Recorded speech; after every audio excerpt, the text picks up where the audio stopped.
오늘 제가 이제 여러분들에게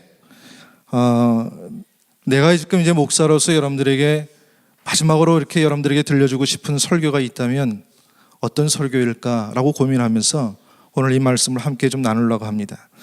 자, 이 회당장 야이로의 이야기는 너무나 잘 알고 있는 말씀이죠. 우리가 신앙생활 조금만 해도 다 아는 이야기인데, 자, 이 회당장 야이로가 정말 절박한 심정으로 이제 예수님께 와서 간절히 청합니다. 주님, 내 딸이 죽게 되었어요. 오셔서 제발 내 딸 좀 살려주세요 라고 이렇게 이야기합니다. 자, 유대 사회에서는 제법 사회적인 위치가 있는 사람이 회당장이거든요. 자, 그런데 딸이 죽어가는 그 상황 속에서는 자기의 지위도 그렇고 자기의 어떤 체면도 그렇고 비골도 그렇고 따질 겨를이 없는 겁니다. 딸이 죽어가니까요.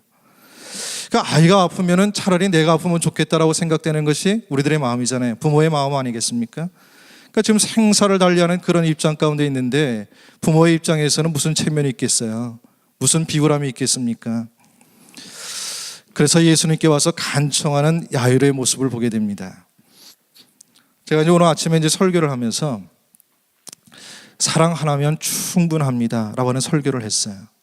그러면서 이제 전반에 두 가지 이야기를 제가 이제 이야기를 던지면서 이제 말씀을 들어갔어요. 하나는 뭐냐면 한 15년 전인가요? 이 성동 광진 지방에 있었던 최문환 목사 혹시 기억하십니까? 처음에 이제 이 지방에 와서 이제 개척을 하겠다고 왔는 젊은 목사였었어요. 그때 이제 개척할 만한 건지 허락하기 위해서 이제 중견 목사들이 이제 이렇게 회의를 했을 때 목회 비전서를 이렇게 제출을 했는데 보니까 참 꿈도 있고 목회 잘할 것 같더라고요. 자, 그래서 이제 다 기쁨으로 이제 찬성을 해줬어요. 그래서 이제 목회를 하기 시작했는데 아니나 다를까 몇 년 안에서 100명 이상 모이는 교회가 되기 시작했어요. 근데 참 이상하죠. 그러다가 이제 이 일가 아프다고 그래서 이제 병원에 갔다가 그만 치암이라는 사실을 알게 된 거야. 그래서 이제 가서 이제 신방하고 기도해 주는데 이제 수술을 해야 되는데 수술을 하면 여기 한쪽에 전부 다 함몰이 된다는 거야. 그러니까 얼마나 모습이 이상하겠어요. 참 잘생긴 목사였었거든요. 그래서 이제 기도해 주러 갔더니 환하게 웃으면서 수술하면 여기가 다 함몰된대요. 그렇게 이야기하면서도 아주 환한 얼굴로 이렇게 얘기하더라고요. 마음이 짠하더라고요. 그래서 이제 예배를 다 마치고 이 기도를 해주고 이제 돌아왔는데 수술을 했는데 마찬가지 이 함몰이 된 거예요. 이제 한쪽에 이제 없어진 겁니다. 다 잘라버렸으니까.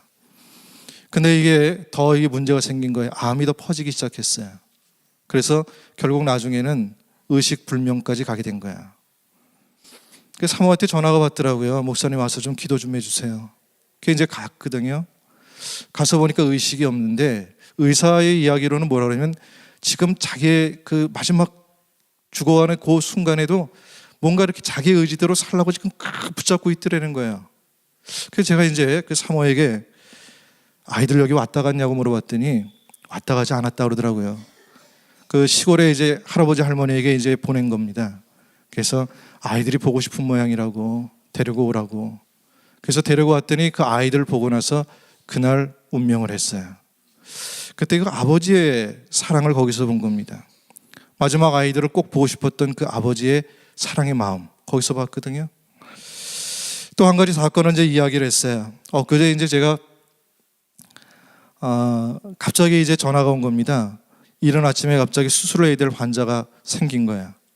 그래서 이제 교인들이 여럿이니까 뭐 장례도 많이 나고 아픈 사람도 많더라고요. 그래서 이제 새벽에 이제 불이 났게 이제 서울대병원에 갔더니 이제 아들이 이제 머리를 수술해야 되는데 아버지하고 엄마가 이제 거기 있더라고요. 어머니는 이제 교회 권사님인데 아버지는 교회를 안 다녀요.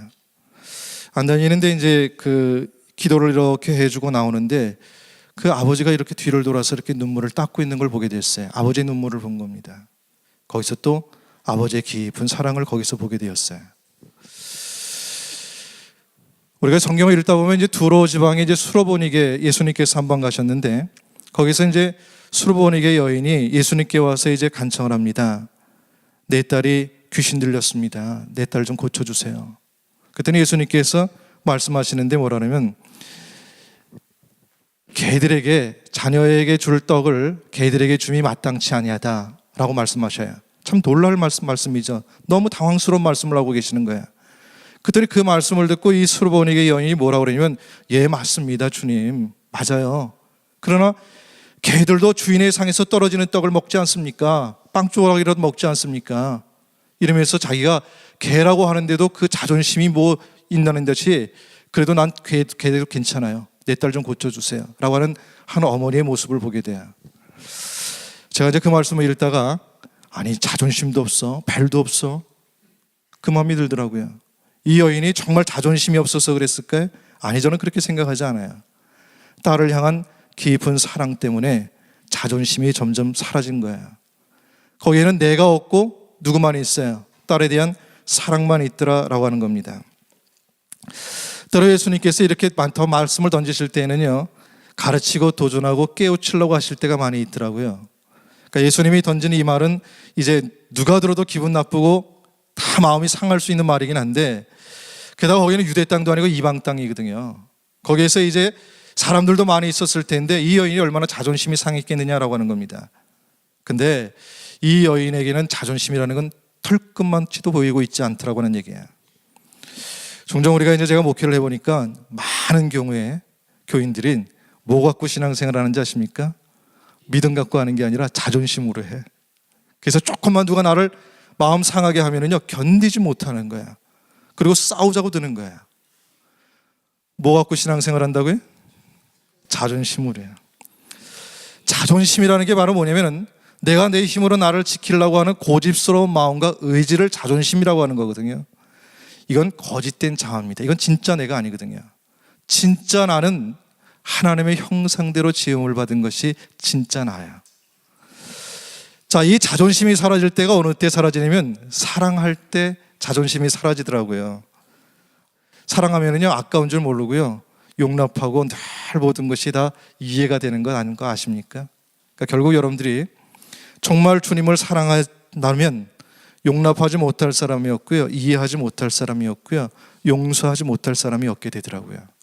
아직까지 그 인간 하고 사는 거는 아직도 뭐가 없다는 거예요?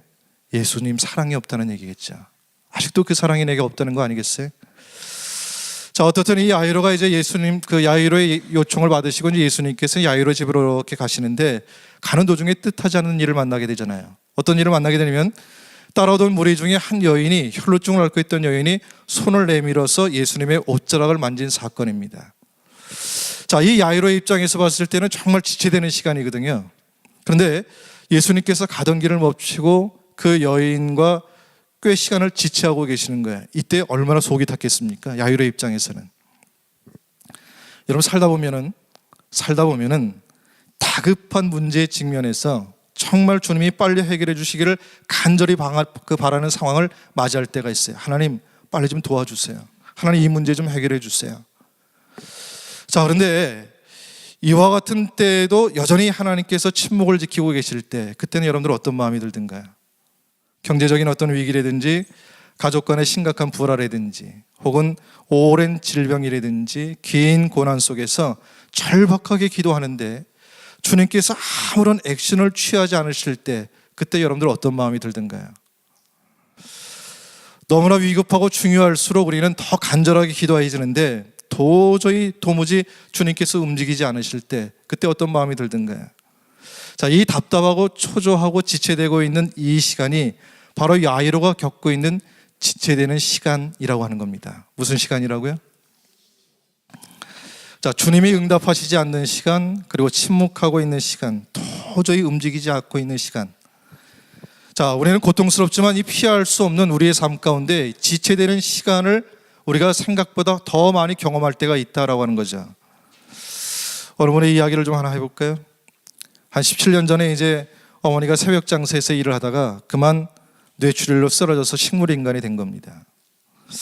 수많은 우여곡절 끝에 이제 그 어머니의 간병을 이제 시작을 하는데, 이제 자녀가 하나니까 이제 이 아들이 어머니를 간병하다 보니까 아무것도 할 수가 없는 거야. 그런데 생각해 보세요. 긴 병에 효자가 있어요, 없어요?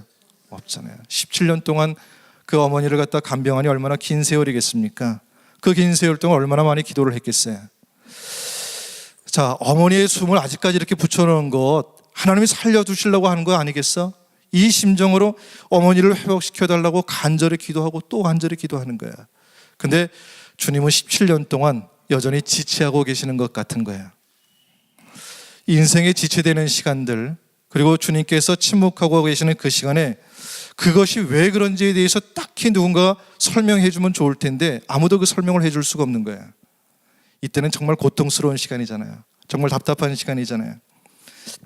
한참 지났을 때 비로소 깨닫게 되는 그런 것들이 뭐냐면 그 시간을 통해서 내가 한결같이 성숙해지고 그리고 변화되었다라고 하는 것을 깨닫게 되는 거죠. 어쩌면은 이런 지체되는 시간이 우리의 삶을 더 새롭게 변화시키는 하나님의 은혜의 시간이었다는 것 아십니까? 우리가 진정한 부활을 맛보게 하시려고 하는 은총의 시간이었다라고 하는 거죠. 근데 전제가 필요하더라고요. 그것은 믿음을 가지고 기다려야 된다라고 하는 전제입니다. 한번 따라 합시다. 믿음을 가지고 기다려야 된다.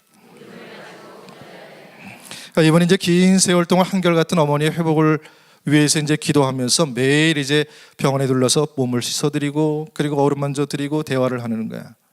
넉넉지 않은 형편에 집도 이제 팔아야 됐죠. 그리고 이제 어머니의 상태에 따라서 이 병원 저 병원으로 수없이 절망과 희망 그 사이를 오가기 시작하는 겁니다. 얼마나 남모르는 눈물을 흘렸겠어요. 나중에 이런 감동적인 이야기를 책으로 써서 어머니는 소풍중이라고 하는 책을 썼어요. 자, 이것이 이제 계기가 되어서 이제 강연도 하게 되고 직장도 갖게 되고요. 그리고 이제 사연이 알려지니까 그 어머니의 간병을 돕겠다고 낯선 천사 같은 아가씨를 만나서 결혼까지 하게 됐어요. 어머니의 회복을 기다리는 그 긴 시간 동안 그가 받은 응답은 어머니의 회복은 아니었지만은 어느새 자신의 삶이 회복된 것을 보게 되었다라고 하는 겁니다. 인생에 지체되는 시간이 있어야 우리 삶 가운데 우리가 할 수 있는 명백한 한 가지 사실이 있다면 그는 기다리는 거예요. 뭐라고요? 기다리는 거. 기다리면 무엇을 내포하고 있냐면 믿음을 내포하고 있는 것이다 라고 이렇게 이야기할 수가 있겠죠. 믿음 없이 기다리는 사람은 없습니다. 처음에 우리는 이제 내가 바라는 바를 얻으려고 하는 믿음을 가지고 이제 이렇게 기다리지만 그 긴 기다림에 지체되는 시간을 통해서 우리는 갖고 있는 그 믿음이 변화되기 시작해요. 처음의 믿음은 어떤 믿음이냐면 내가 원하는 것 받아야지, 내가 기도하는 것 응답이 돼야지, 이 심정으로 믿음을 갖고 기다리는데 그 기다림의 시간이 지체되면 지체될수록 그 시간이 길어지면 길어질수록 우리가 그 같은 믿음이 조금씩 변화되기 시작해요. 이 변화된 믿음은요, 우리의 기다림을 새로운 의미의 시간으로 변화시켜 주더라라고 하는 겁니다. 그때부터는 어떻게 바뀌는지 아세요? 내가 바라는 것이 아니라 주님이 원하시는 것이 이루어지는 믿음으로 바뀌어지기 시작하는 거야. 할렐루야. 따라서 이렇게 지체되는 시간이라든지 또는 기다리는 시간은 내 신앙, 내 삶을 더 성숙하게 만들어 가시는 하나님의 은혜의 시간이다 라고 이렇게 결론을 가질 수가 있겠죠.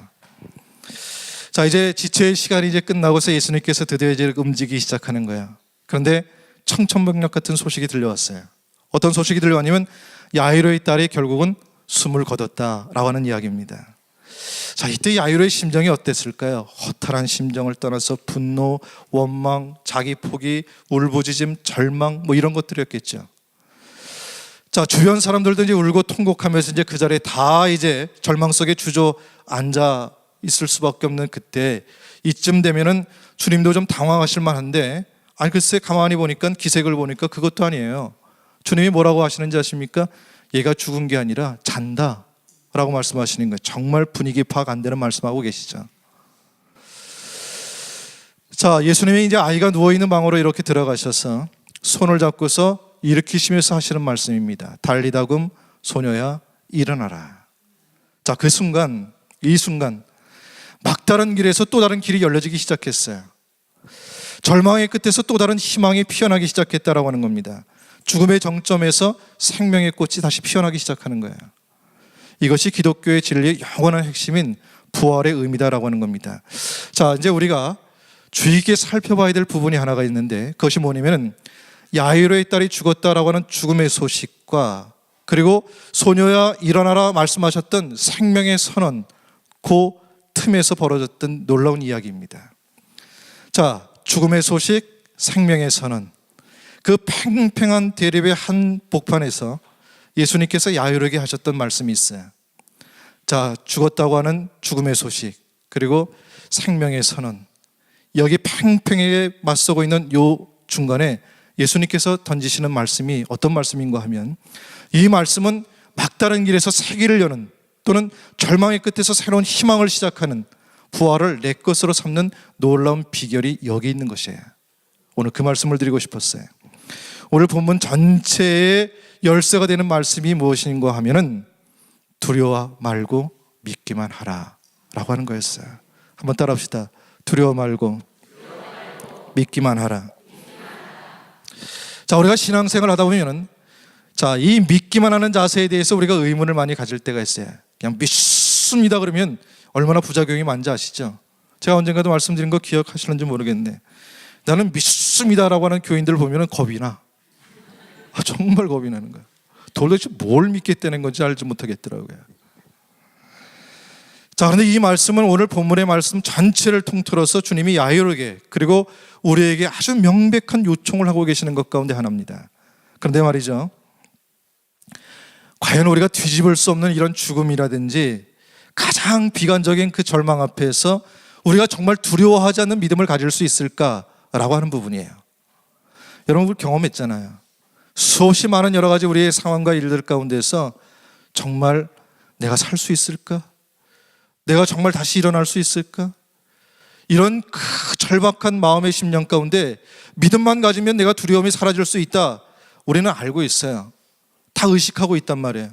그런데 그런 문제의 현실 앞에서도 여러분들이 정말 그럴 수 있겠느냐라고 하는 거예요. 한번 질문해 보는 겁니다.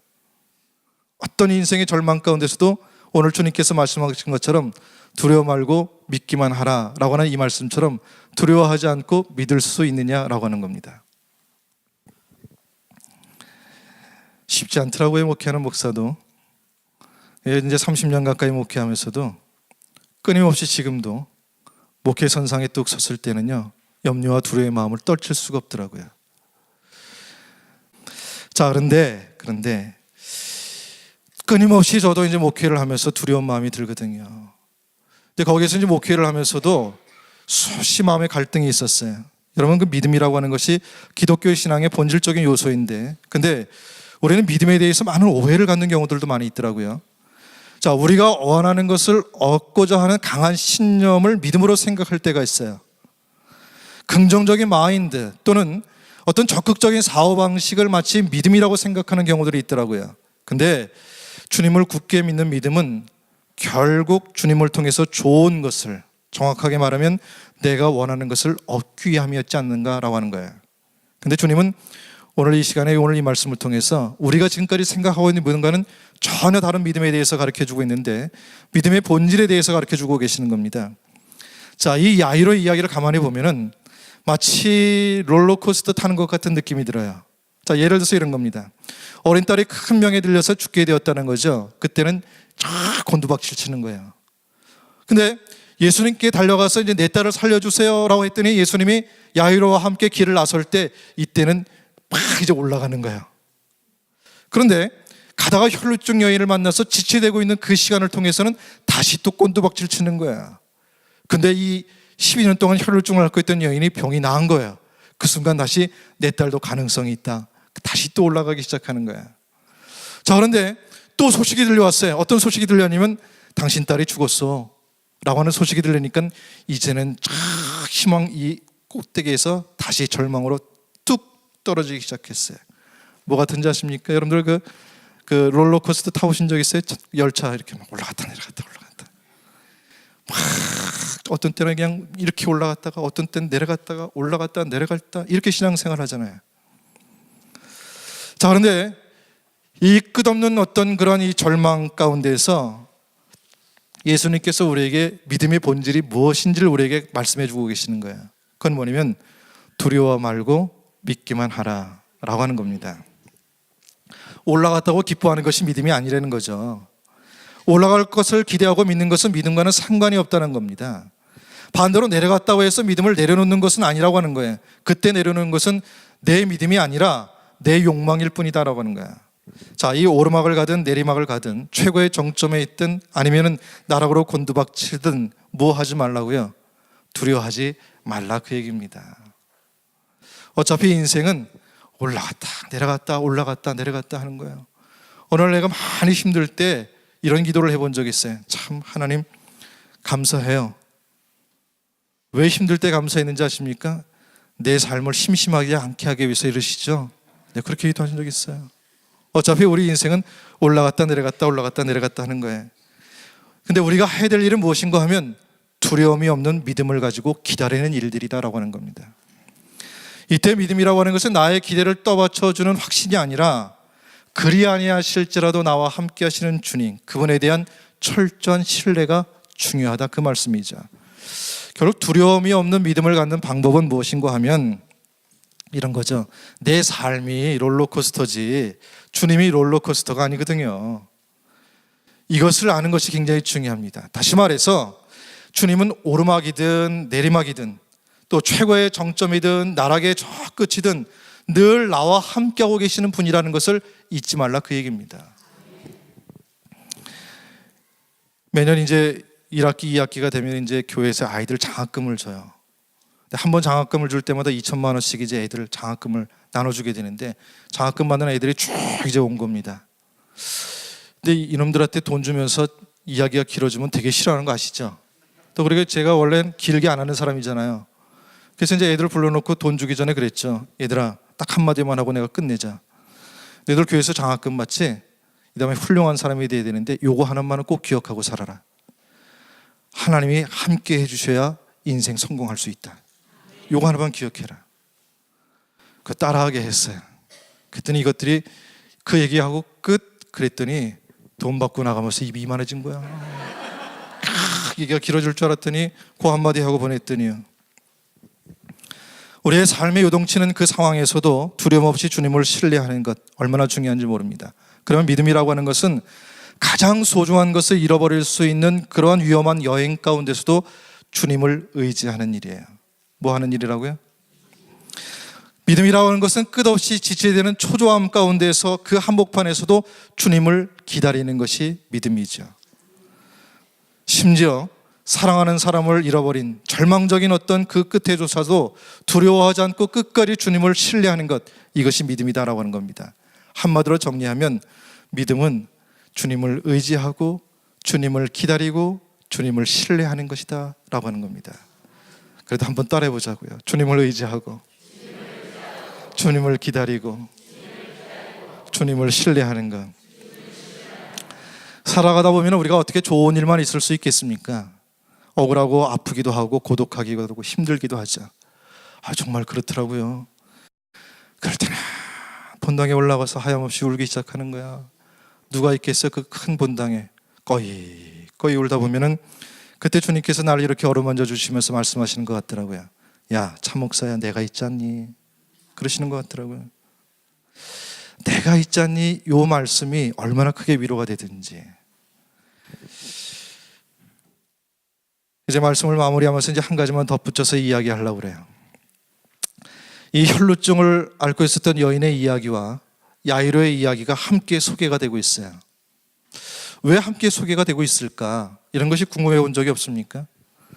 왜 복음서는 이 두 이야기를 따로 떼어놓고 이야기하지 않고 한데 묶어서 이야기를 하고 있을까? 이거는 우연이 아니라 의도된 복음의 메시지가 그 속에 있다는 얘기입니다. 어떤 의도된 메시지인가 하면, 자, 이 혈루증의 이야기에서는요, 예수님께 손을 내밀었어요. 누가요? 여인이. 자, 이 회당장 야이로의 이야기에서는 예수님이 그 소녀에게 손을 내밀었어요. 그렇죠?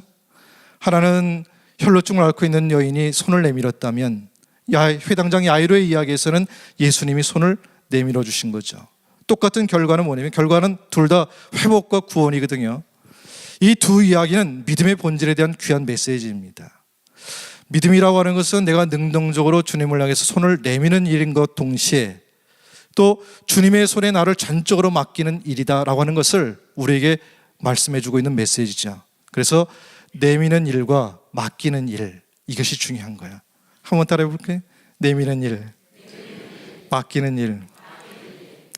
우리가 살다 보면은 올라갔다 내려갔다 할 때 많을 거예요. 언제까지요? 죽을 때까지 올라갔다 내려갔다. 이때마다 우리가 가져야 될 믿음이 하나가 무엇인가 하면, 오늘 주님께서 우리에게 가르쳐 주셨잖아요. 두려워 말고 믿기만 해라. 주님께 손을 내밀든지 아니면 주님의 손에 잡히든지 어떻게든 우리가 주님과 함께 접촉되어서 연결되어 살아갈 때 우리의 믿음은 두려움을 이기는 믿음을 갖고 살아가는 복 있는 사람이 되리라 믿습니다. 그와 같은 인생을 살아갈 수 있는 우리 성민교회 교우들 되기를 주님의 이름으로 축복합니다. 기도합시다.